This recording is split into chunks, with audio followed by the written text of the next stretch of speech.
August മാസം 14-ാം തീയതി ക്രിസ്തുവർഷം 2024. ഒരിക്കൽ കൂടി ദൈവവചനവുമായി വിൻസെൻ്റ് തോമസ്. ഇത് ദൈവകൃപയാലുള്ളൊരു ശുശ്രൂഷയാണ് എന്ന് നാം മനസ്സിലാക്കേണ്ടതുണ്ട്. രണ്ടാമതായിട്ട് നമ്മൾ പഠിക്കുന്ന വിഷയം ജീവനും ചൈതന്യവുമുള്ള ദൈവവചനത്തിൽ നിന്നാണ്. അതുകൊണ്ട് എല്ലാ ആഴ്ചയിലും പലരോടും ബൈബിൾ ചർച്ച് മലയാളം കൂട്ടായ്മയിൽ നിന്ന് ജീവനും ചൈതന്യവുമുള്ള ദൈവവചനവുമായി ദൈവകൃപയാൽ ഒരിക്കൽ കൂടി വിൻസെൻ്റ് തോമസ് നിങ്ങളുടെ മുമ്പിലെത്തിയിരിക്കുന്നത്. ഏവർക്കും, എന്നെ കേൾക്കുന്ന ഏവർക്കും ക്രിസ്തു യേശുവിൽ കൃപയും സമാധാനവും നേരുന്നു. ഇന്നത്തെ ദൈവവചന വായന അത് യോഹന്നാൻ്റെ സുവിശേഷം 3-ാം അധ്യായത്തിൻ്റെ 16 മുതൽ 21 വരെയുള്ള വാക്യങ്ങളാണ്. യോഹന്നാൻ്റെ സുവിശേഷം 3-ാം അധ്യായം 16 മുതൽ 21 വരെയുള്ള വാക്യങ്ങൾ.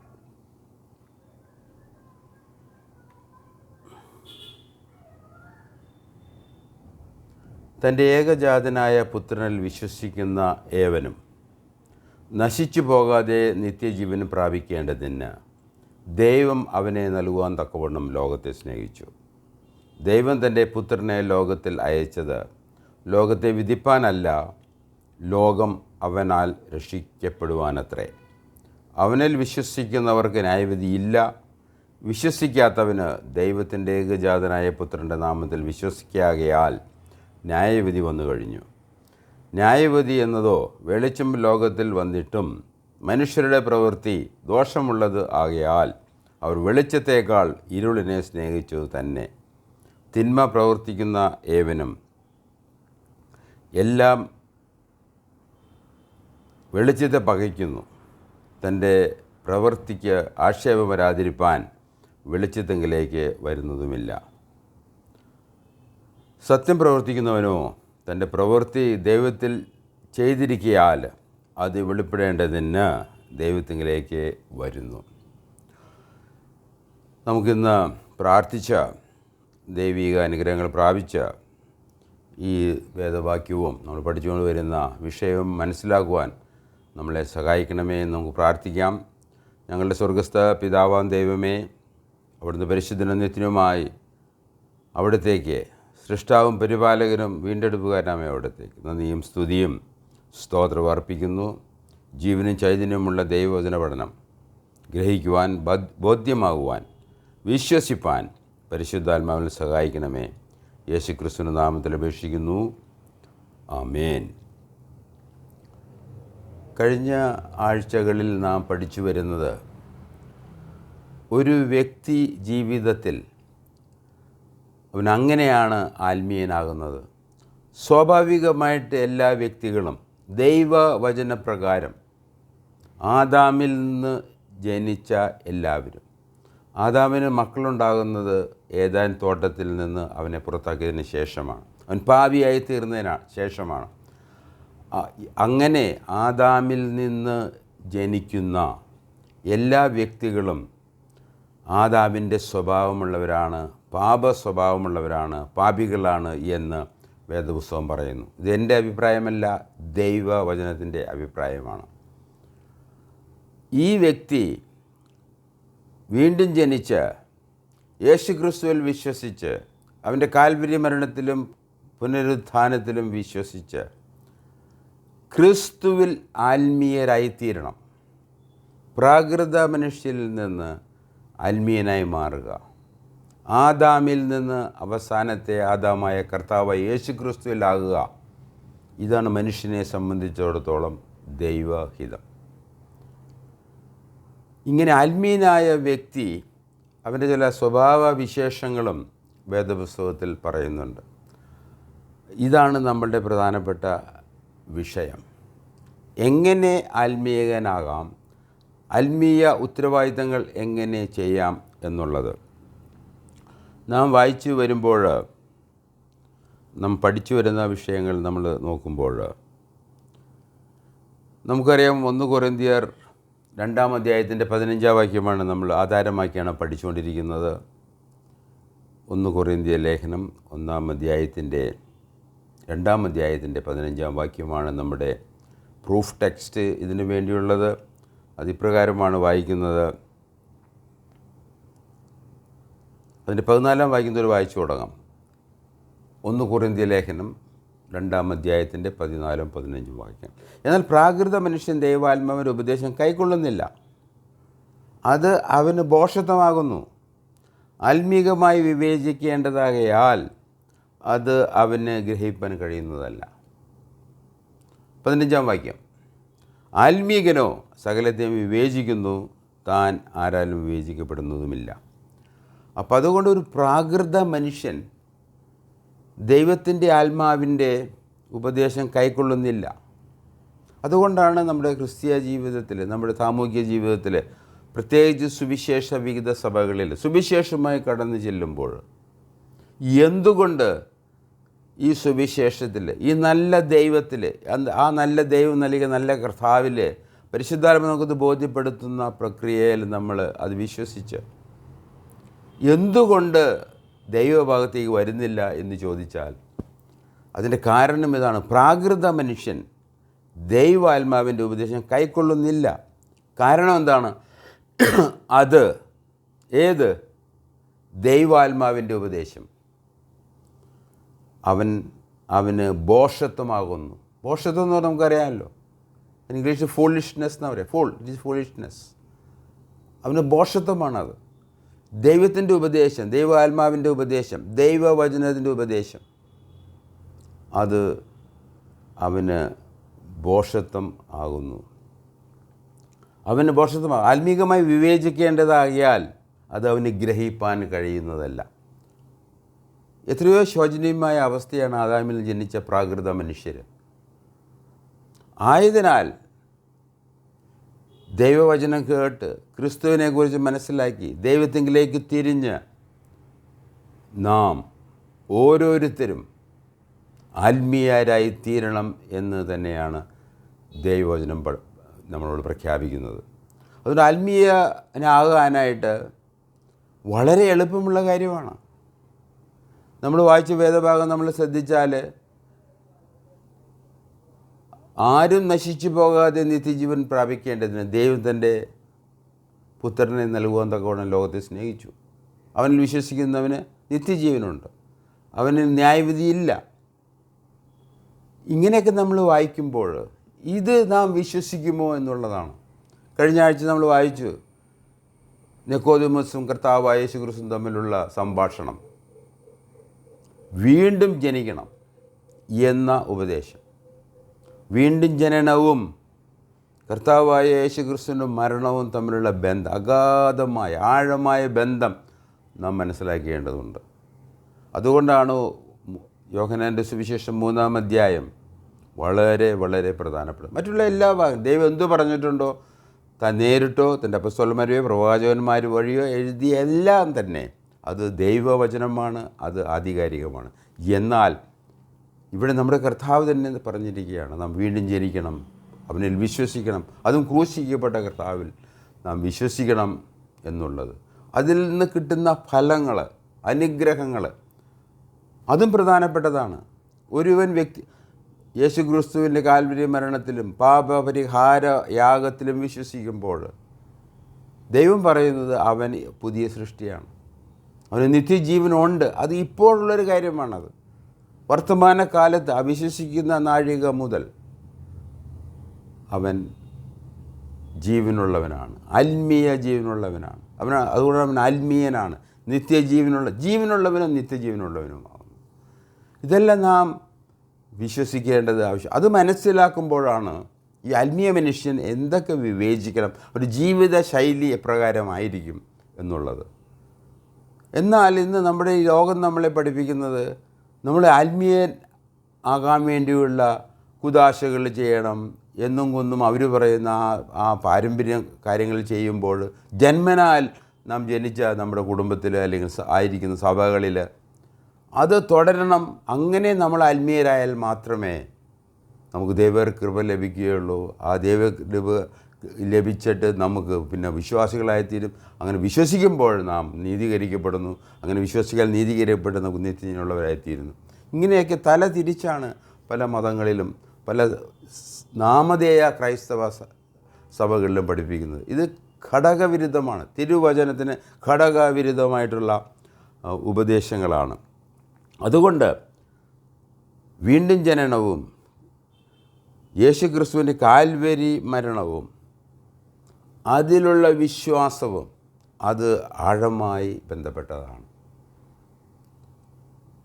നമ്മൾ ജനിക്കണം, വീണ്ടും ജനിക്കണം, ആത്മീയരാകണം, നമ്മൾ വിശ്വാസത്താൽ ആത്മീയരാകണം. അങ്ങനെ ആത്മീയ ജീവിതത്തിൽ നമ്മുടെ വിശ്വാസം, ഒരുവൻ വിശ്വസിക്കുമ്പോൾ അവന് ദൈവം തമ്പുരാന് പുത്രനെ നമ്മളെ സ്നേഹിച്ചതിനാൽ നമ്മളെ അയച്ച പിതാവ് പറയുകയാണ്, എൻ്റെ പുത്രനിൽ വിശ്വസിക്കുന്ന നിത്യജീവനുണ്ട്. അവൻ ന്യായവിധിയിൽ അകപ്പെടുന്നില്ല, പ്രത്യുത അവന് നിത്യമായ സന്തോഷത്തിലേക്ക് അവൻ പ്രവേശിക്കും. ഈ അനുഗ്രഹങ്ങൾ നമ്മൾ പ്രാപിക്കുകയും അത് വിശ്വസിക്കുകയും ചെയ്യേണ്ടത് ദൈവം ആഗ്രഹിക്കുന്ന വലിയ കാര്യങ്ങളാണ്. അങ്ങനെ ഒരു വ്യക്തി ആത്മീയനാകണം. ആത്മീയ അനുഗ്രഹങ്ങൾ വേദപുസ്തകത്തിലെ എഫേസ്യരിൽ നമ്മൾ വായിച്ചു. ഒരുപാട് സ്വർഗത്തിലെ സകല ആത്മീക അനുഗ്രഹങ്ങളാലും നമ്മെ ക്രിസ്തു യേശുവിൽ അനുഗ്രഹിക്കപ്പെട്ട നാം. അപ്പോൾ ഒരുവൻ ക്രിസ്തുവിലായാൽ അവൻ സകലവും എന്ന് പറഞ്ഞാൽ സകലവുമാണ്, എല്ലാ ആത്മീയ അനുഗ്രഹങ്ങളും. ഇന്ന് പല പെന്തക്കോസ്ത് കരിസ്മാറ്റിക് സഭകളിൽ വേറൊരു അനുഗ്രഹമായിട്ട്, ഈ പരിശുദ്ധാത്മാവിന് ലഭിക്കുന്ന വേറൊരു വരമായിട്ട് അവർ പഠിപ്പിക്കുകയാണ്. അത് വാസ്തവത്തിൽ തെറ്റാണ്. കാരണം ഇവിടെ പറഞ്ഞിരിക്കുന്നത് എഫേസ്യ ലേഖനം 1-ാം വാക്യം, സകല ആത്മീയ അനുഗ്രഹങ്ങളും ക്രിസ്തു യേശുവിൽ നമുക്ക് നൽകിയിരിക്കുകയാണ്. അപ്പോൾ അതുകൊണ്ട് ഒരുവൻ ക്രിസ്തുവിലായാൽ അവിടെയാണ് നമുക്ക് സകല ആത്മീക അനുഗ്രഹം ലഭിക്കുന്നത്. അതിൽ വരങ്ങളും മറ്റ് ശുശ്രൂഷയ്ക്കായിട്ടും ഒരുപാട് വരങ്ങൾ 1 കൊരിന്ത്യർ 13-ാം അധ്യായത്തിലും 14-ാം അധ്യായത്തിലും പിന്നെ റോമാലേഖനം 8-ാം അധ്യായത്തിലും നമുക്ക് ഇതിനെക്കുറിച്ച് വായിച്ച് പഠിക്കാവുന്നതാണ്. സകലവും എന്ന് പറയുമ്പോൾ അത് സകലവും തന്നെയാണ്, അതിലൊന്നും കുറഞ്ഞിട്ടില്ല. അപ്പം അങ്ങനെ ആത്മീയ മനുഷ്യനാകിയ ആ വ്യക്തിക്ക് അവൻ ആത്മീയ അനുഗ്രഹങ്ങളുണ്ട്. എന്നാൽ ഈ ആത്മീയ അനുഗ്രഹങ്ങൾ എന്തൊക്കെയാണെന്ന് നമ്മൾ പഠിച്ചേ പറ്റൂ. അതുകൊണ്ടാണ് ദൈവവചന പഠനവും ഞങ്ങളെപ്പോലുള്ളവരുടെ ശുശ്രൂഷകൾ കേൾവിക്കാർക്ക് ഗുണകരമാവുന്നത്. ഇങ്ങനെ വലിയ നിധികൾ വേദപുസ്തകത്തിൽ നമുക്ക് വെളിപ്പെടുത്തിയിട്ടുണ്ട്. അത് അറിഞ്ഞ് വിശ്വസിച്ച് അത് മുന്നോട്ട് പോകണം എന്ന് തന്നെയാണ് ദൈവം തമ്പുരാൻ ആഗ്രഹിക്കുന്നത്. എന്നാൽ ഈ ആത്മീയ ജീവിതത്തിൽ നമുക്ക് ആത്മീയ പോരാട്ടമുണ്ട്. എഫേസ്യർ 6-ാം അധ്യായം അതിൻ്റെ 10 മുതൽ 13 വാക്യങ്ങൾ നമുക്കറിയാം. നമുക്ക് പോരാട്ടമുണ്ട്. അത് ദൈവത്തിൻ്റെ ശത്രുവായ, യേശുക്രിസ്തുവിൻ്റെ ശത്രുവായ, ഇസ്രായേലിൻ്റെ ശത്രുവായ, ദൈവജനത്തിൻ്റെ ശത്രുവായ, ലോകത്തിൻ്റെ അധിപതിയായ, ലോകത്തെ മുഴുവൻ ഭരിക്കുന്ന സാത്താനാണ് ഈ ദൈവത്തിൻ്റെ എതിരാളി. അവരുമായിട്ട് പോരാട്ടമുണ്ട്. ദൈവത്തിനുള്ളത് പോലെ തന്നെയാണ് നമ്മളോടും ഈ പോരാട്ടം. ദൈവം സർവശക്തനായാൽ അവനോട് ജയിക്കാൻ പറ്റത്തില്ല. എന്നാൽ നാം സർവശക്തനല്ലല്ലോ. നമുക്കെല്ലാം ക്രിസ്തുവിൽ മാത്രമാണ് ഈ പോരാട്ടത്തിൽ ജയിക്കാൻ സാധിക്കും. അതിന് പരിശുദ്ധാത്മാവിനെ നൽകിയിട്ടുണ്ട്, ദൈവവചനം നൽകിയിട്ടുണ്ട്. അങ്ങനെ അവനോട് എതിർത്ത് അവനെ തോൽപ്പിക്കുക എന്നുള്ളൊരു ഉത്തരവാദിത്വം നമുക്ക് നൽകിയിട്ടുണ്ട്. ഈ ആത്മീയ പോരാട്ടവും ഈ ആത്മീയ അനുഗ്രഹങ്ങളും ആയ ആത്മീയൻ അവൻ ഒരു ആത്മീയ ജീവിതം നയിക്കണം. അതിന് നമ്മൾ സ്പിരിച്വൽ ലൈഫ് എന്ന് പറയുന്നത്. ആത്മീയ ജീവിതം എങ്ങനെയായിരിക്കണം? വാസ്തവത്തിൽ ഒരുവൻ ക്രിസ്തുവിലും അവൻ്റെ കൃപയിലും ദൈവവചനത്തിലും പരിശുദ്ധാത്മാവിനെ ആശ്രയിച്ചുള്ള ജീവിതം വളരെ എളുപ്പമായിരിക്കും. എന്നാൽ അതിന് തക്കതായ പഠനവും പ്രബോധനവും നമുക്ക് ആവശ്യമാണ്. അതാണ് ഈ 1 കൊരിന്ത്യർ ലേഖനത്തിൽ നമുക്ക് ലഭിക്കുന്നത്. ഒരു ആത്മീയ മനുഷ്യൻ എങ്ങനെ ജീവിക്കണം എന്നുള്ളത്. ഇവിടെ നാം പലവട്ടം വായിച്ച വാക്യമാണ്, ഒരു ആത്മീയ മനുഷ്യൻ അവൻ എല്ലാ കാര്യങ്ങളും വിവേചിക്കുന്നു. അപ്പോൾ വിവേചിക്കുക എന്നുള്ളതിൻ്റെ ഞാൻ ഇന്ന് കൂടുതലായിട്ട് പഠിച്ചത്, ഈ വിവേചിക്കുക എന്നുള്ള വാക്ക് എത്ര പ്രാവശ്യം പുതിയ നിയമത്തിൽ ഉപയോഗിച്ചിട്ടുണ്ട്, അതൊക്കെ ഏതൊക്കെ സാഹചര്യങ്ങളിലാണ്. ആ സാഹചര്യങ്ങളെ നാം പഠിച്ച് അതിൻ്റെ അർത്ഥം മനസ്സിലാക്കി നമ്മുടെ ക്രിസ്തീയ ജീവിതത്തിലെ ഓരോ തലങ്ങളിലും ഒരു പരിശോധന ഉണ്ടായി, ഒരു കാര്യങ്ങളെക്കുറിച്ച് ഒരു തീരുമാനം ഉണ്ടാകുവാൻ തക്കോണം, നല്ല തീരുമാനം ഉണ്ടാകുവാൻ തക്കോണം, ദൈവത്തിന് പ്രസാദമുള്ള, നമ്മളെങ്ങനെ രക്ഷിച്ച കർത്താവിന് ഉതകുന്ന, പ്രസാദിപ്പിക്കുന്ന ഒരു ആത്മീയ ജീവിതം നയിക്കണം. അതിന് ഒരുപാട് പ്രതിസന്ധികളുണ്ട്. നമുക്കറിയാം, കൊരിന്ത്യർ ലേഖനം നമ്മൾ 13-16 അധ്യായങ്ങളുണ്ട്. അത് വായിച്ചു കഴിഞ്ഞാൽ 1.5 വർഷം അപ്പസ്തോലൻ പഠിപ്പിച്ച വിശ്വാസികളുടെ സമൂഹമാണ് കൊരിന്ത്യ സഭ. എന്നാൽ അവിടെ നടന്നിരുന്ന പ്രാകൃതന്മാരെക്കാളും കഷ്ടം ജഡികന്മാരായ അവരുടെ ജീവിത ശൈലി എത്രയോ അപമാനകരമാണ്. അതുകൊണ്ട് ആത്മീയ ജീവിതം നമ്മൾ വിചാരിക്കുന്ന പോലെ അത് എളുപ്പമാണ് എങ്കിലും ഈ പ്രാകൃത മനുഷ്യൻ നമുക്ക് സമ്മാനിച്ചിട്ടുള്ള ആ കാര്യങ്ങളെ വേണ്ട എന്ന് വെച്ച് ഒരു ആത്മീയ ജീവിതത്തിലേക്ക് കടക്കുക എന്നുള്ളത്, അവിടെയാണ് നമുക്കുള്ള ഈ പോരാട്ടം. ആത്മീയത്തിലുള്ള പോരാട്ടം അവിടെയാണ്, പഴയതിനെ വിട്ട് പുതിയതിൽ ജീവിക്കുക എന്നുള്ളത്.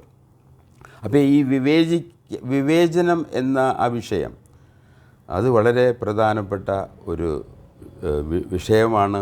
എന്ന് പറഞ്ഞാൽ ഇതൊരു ക്രിയാപദമായിട്ടാണ് ഉപയോഗിക്കുന്നത്. ഇത് വെർബാണത്, വെർബ് ആക്ഷൻ.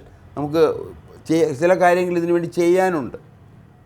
ഒരു ആത്മീയ മനുഷ്യൻ ചില കാര്യങ്ങൾ ചെയ്താൽ മാത്രമേ കാര്യങ്ങൾ വ്യക്തമായി ദൈവത്തിന് പ്രസാദകരമായ രീതിയിൽ ഒരു ആത്മീയൻ എന്നുള്ള ജീവിതത്തിൽ നമുക്ക് ജീവിക്കാൻ സാധിക്കുകയുള്ളൂ. അതുകൊണ്ട് ഇത് നമ്മൾ ചെയ്യേണ്ട ഒരു കാര്യമാണ് എന്ന് ഓർപ്പിക്കാൻ ഞാൻ ആഗ്രഹിക്കുകയാണ്. ക്രിയാപദമായതുകൊണ്ട് ഓരോ ആത്മീയ വ്യക്തിയും ഓരോ കാര്യങ്ങളും പരിശോധിച്ച് അതിനൊരു ചോദ്യം ചോദിച്ച്, ഇതെനിക്ക് ചെയ്യാമോ, ഇത് ദൈവത്തിന് പ്രസാദകരമായ കാര്യമാണോ എന്ന് മനസ്സിലാക്കി അതിനെ വിവേചിച്ച് അതിന് ഒരു വിധി എഴുതി. ചിലപ്പോൾ അത് ഒരു ജഡ്ജ്മെൻറ്റ് ആവശ്യമാണ്. കാരണം അത് വളരെ ഗൗരവമായ വിഷയമായിരിക്കാം.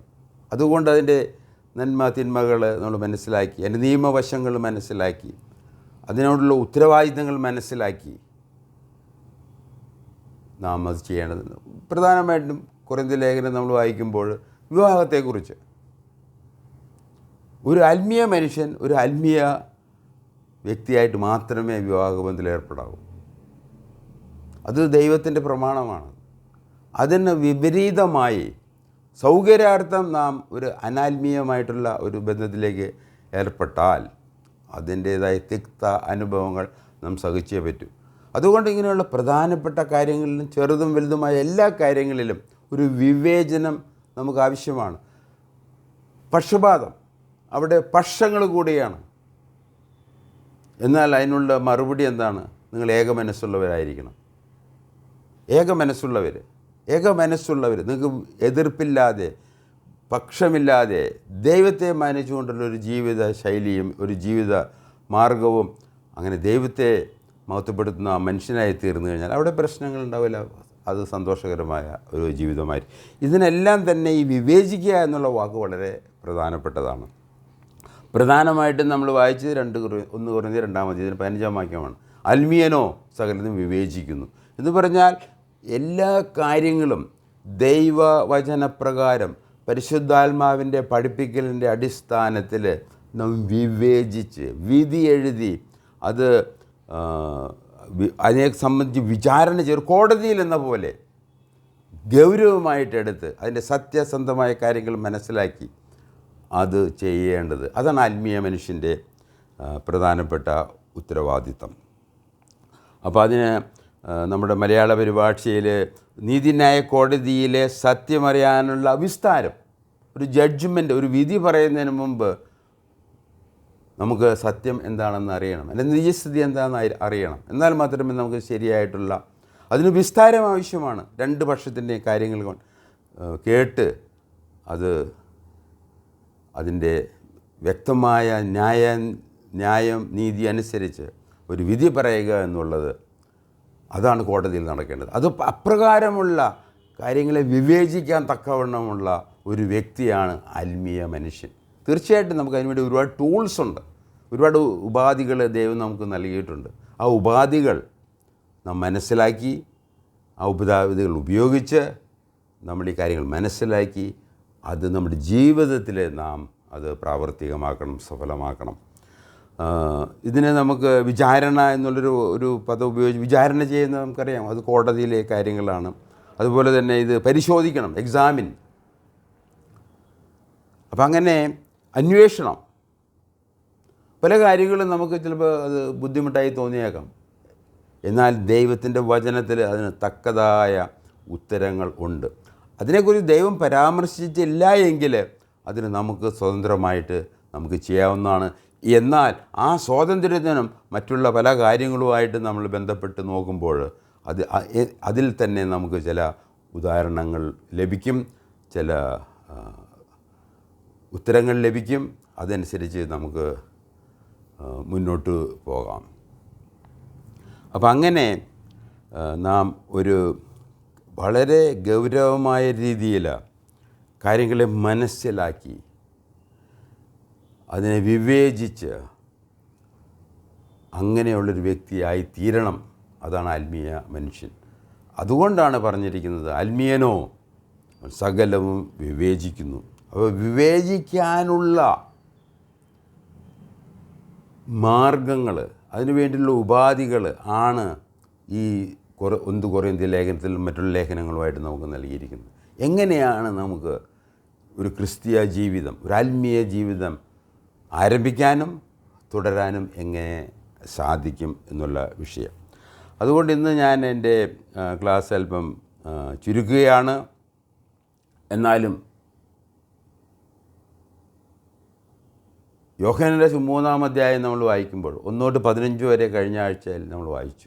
അതിൽ പ്രധാനപ്പെട്ട 2 കാര്യങ്ങളാണ്. വീണ്ടും ജനിക്കണം. അത് ആത്മീയമായി നടക്കുന്നൊരു കാര്യമാണ്. അത് സ്വാഭാവികമായിട്ടുള്ള ഒരു ജനനമല്ല. സ്വാഭാവികമായിട്ട് നമ്മൾ ജനിക്കുന്നത് പ്രാകൃത മനുഷ്യനായിട്ടാണ്. ആ പ്രാകൃത മനുഷ്യൻ വീണ്ടും ജനിക്കണം. അത് ഒരു ആത്മീയ കാര്യമാണ്. ആ ആത്മീയ ശുശ്രൂഷ പരിശുദ്ധാത്മാവൻ ദൈവം നടത്തുന്ന പ്രവൃത്തിയാണ്. അതിൽ പരിശുദ്ധാത്മാവ് പാപത്തെക്കുറിച്ച് ബോധം വരുത്തുന്നു, കാൽവരിയെ കാണിച്ചു തരുന്നു. കാൽവരി ക്രൂശിലെ കർത്താവിൻ്റെ മരണം അതെങ്ങനെയാണ്, എന്താണ് എന്ന് നമ്മൾ മനസ്സിലാക്കുന്നു. അപ്പം അതുകൊണ്ട് യോഹന്നാൻ്റെ 3-ാം അധ്യായത്തിൻ്റെ 15 വരെയുള്ള വാക്യങ്ങളിൽ ഇവിടെ പറയുന്നത് എങ്ങനെ ആത്മീയനാകാൻ സാധിക്കും, എങ്ങനെ വീണ്ടും ജനിക്കാൻ സാധിക്കും. ഉയരത്തിൽ നിന്നുള്ള ജനനം, സ്വർഗത്തിൽ നിന്നുള്ള ജനനം, സ്വർഗീയ ആത്മീയ ദൈവികമായ കാര്യങ്ങളിലേക്കുള്ള ജനനം എങ്ങനെ സംഭവിക്കും എന്നവിടെ നമ്മൾ അല്പമായി കഴിഞ്ഞ ആഴ്ച പഠിച്ചു. അത് ഉയർത്തപ്പെട്ട കർത്താവിൽ വിശ്വാസമാണ്. കർത്താവ് യേശു ക്രിസ്തു കാൽവരി ക്രൂശിൽ ക്രൂശിതനായി, അവൻ ഉയർത്തപ്പെട്ടു. അവനിൽ വിശ്വസിക്കുന്നവൻ നമ്മുടെ പാപങ്ങൾക്ക് പരിഹാരമായാണ് അവൻ മരിച്ചതെന്ന് നാം മനസ്സിലാക്കുമ്പോൾ, പരിശുദ്ധാത്മ നമുക്ക് ബോധ്യം നൽകുമ്പോൾ, അത് നമ്മൾ വിശ്വസിക്കുമ്പോൾ നാം വീണ്ടും ജനിക്കുന്നു, ക്രിസ്തുവിലായിത്തീരുന്നു, നമ്മൾ ആത്മീയനായിത്തീരുന്നു. എന്നാൽ 16 തൊട്ട് 21 വരെയുള്ള വാക്യങ്ങൾ എന്ന് വായിച്ചപ്പോൾ വീണ്ടും അതിൻ്റെ ചില ഫലങ്ങൾ, അതിൻ്റെ ഫ്രൂട്ട്സ് നമുക്ക് ലഭിക്കുകയാണ്. നമുക്ക് നിത്യജീവനുണ്ട്, ന്യായവിധിയില്ല, നാം ന്യായവിധിയിൽ അകപ്പെടുകയില്ല എന്നുള്ള കാര്യങ്ങൾ. അതുമാത്രമല്ല, ഒരു പ്രാകൃത മനുഷ്യൻ അവൻ്റെ സ്വഭാവ വൈകല്യങ്ങൾ എന്താണ്? തിന്മയും അന്ധകാരവുമാണ്. എന്നാൽ ആത്മീയ മനുഷ്യനോ നന്മയും പ്രകാശവുമാണ്, വെളിച്ചം. അത് ദൈവികമാണ്.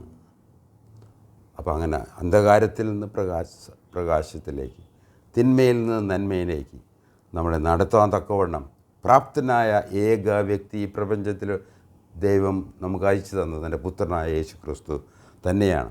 അതുകൊണ്ട്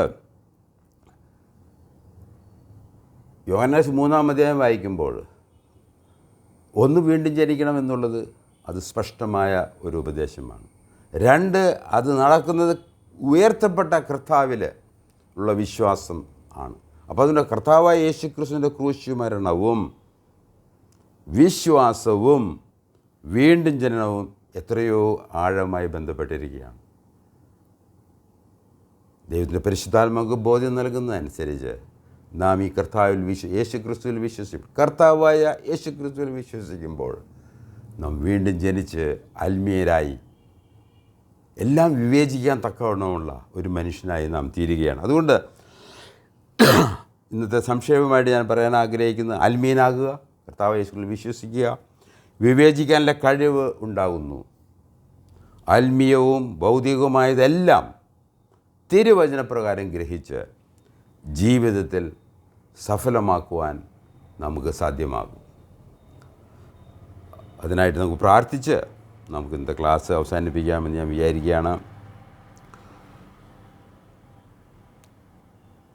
ദൈവമായ കർത്താവേ, സ്വർഗീയ പിതാവേ, ഇന്നത്തെ ദൈവവചന പഠനത്തിന് ഞങ്ങൾ നന്ദി പറയുന്നു.